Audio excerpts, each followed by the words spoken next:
I don't like anybody telling me what to do. And lately, the left wants to tell everybody it's the we all know this. You should.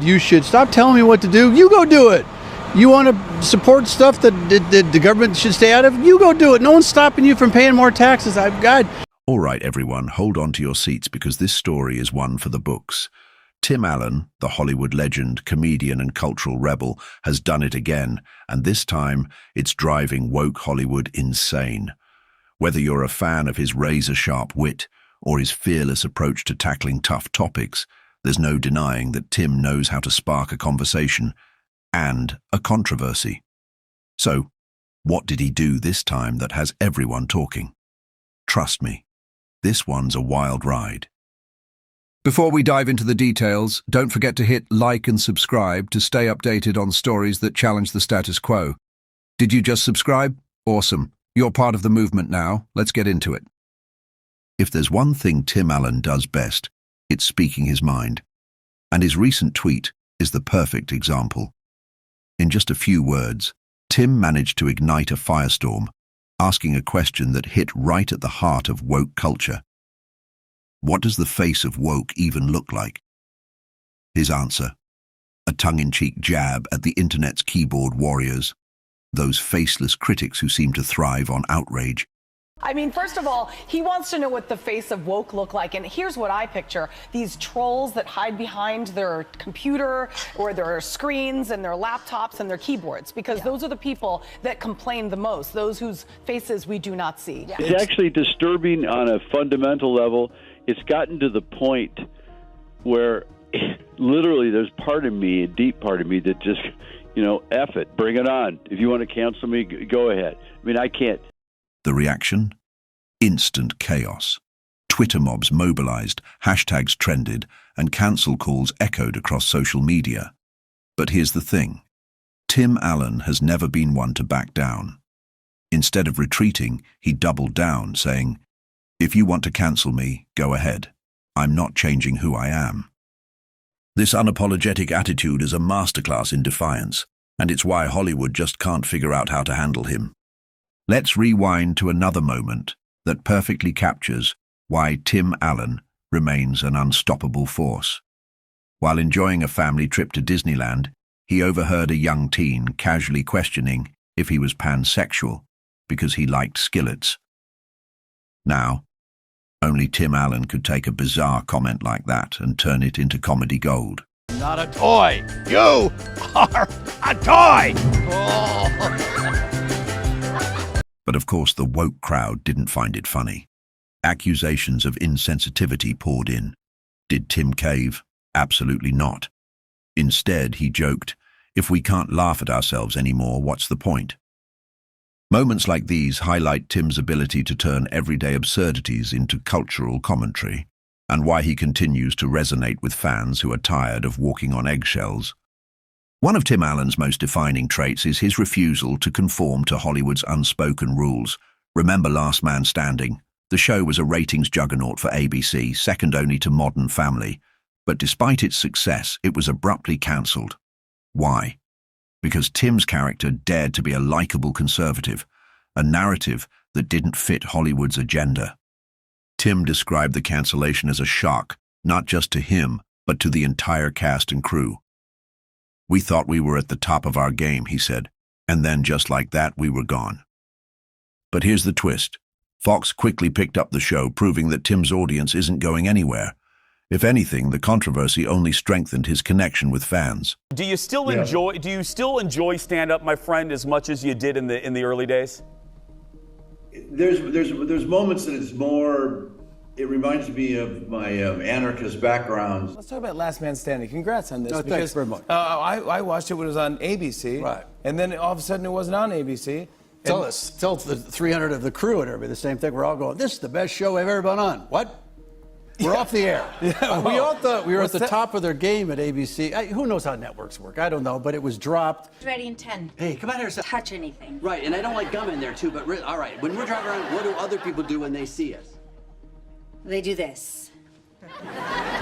You know why they do that? This truck is older than you, but it's a classic, and people realize it's a classic. And you're a classic too. How flattering. I'm an old truck. Fast forward to Tim's current role in the Santa Clauses on Disney+. In one scene, Tim's character jokes about saying "Merry Christmas" and how it's suddenly a problem. That single line was enough to send Twitter into a meltdown. Critics called it divisive, while fans praised Tim for sticking to his guns. Here's the irony. The outrage only proved Tim's point. A simple Christmas joke turned into a cultural battleground, and Tim handled it with his signature style. Unapologetic, sharp, and undeniably him. In Christmas for us, then this guy. For nearly 30 years, Tim Allen has become synonymous with Santa Claus. I'm in big trouble. After starring in the 1994 classic film. Merry Christmas to all. And to all. Peyton's on the show, but I'm dressed as Santa Claus. So he's doing the same look to me. He's going, oh, look at you. And I go, no, man, I'm a fan. But I'm under 7 feet of makeup. And I was like a kid. For Tim Allen, the fight isn't just about comedy or politics. It's about free speech. You went to the presidential inauguration, right? I was invited by, we did a VIP thing for the vets and went to the Veterans Ball. And so I went to go see Democrats and Republicans. Yeah, I went to the inauguration. I'm not attacking you. You get in this town. I'm not kidding. You got to be real careful around here. You know, you get beat up. If you don't believe what everybody believes, this is like 30s Germany. I don't know what happened. If you're not part of the group, you know what we believe is right. I go, well, I might have a problem with that. I'm a comedian. I like going on both sides. Yeah. This government does stuff big. I've never been to anything like that. Hey everybody, welcome to season 7 of All right, here we go. Good, quietly, folks. All right, here we go from the top. He's been vocal about how cancel culture has made comedians afraid to take risks, comparing it to a thought police that censors creativity. Comedy is supposed to push boundaries, Tim said in an interview. Now comedians are scared to tell jokes. His stance resonates deeply, especially in an era where even the mildest jokes can spark outrage. But instead of backing down, Tim continues to challenge the status quo, reminding us why comedy matters. You know, and then what I got to do sometimes is explain, which I hate in big arenas, that this is a thought police thing, and I do not like it. But when I use these words, this is my intent behind those words. Here's the kicker.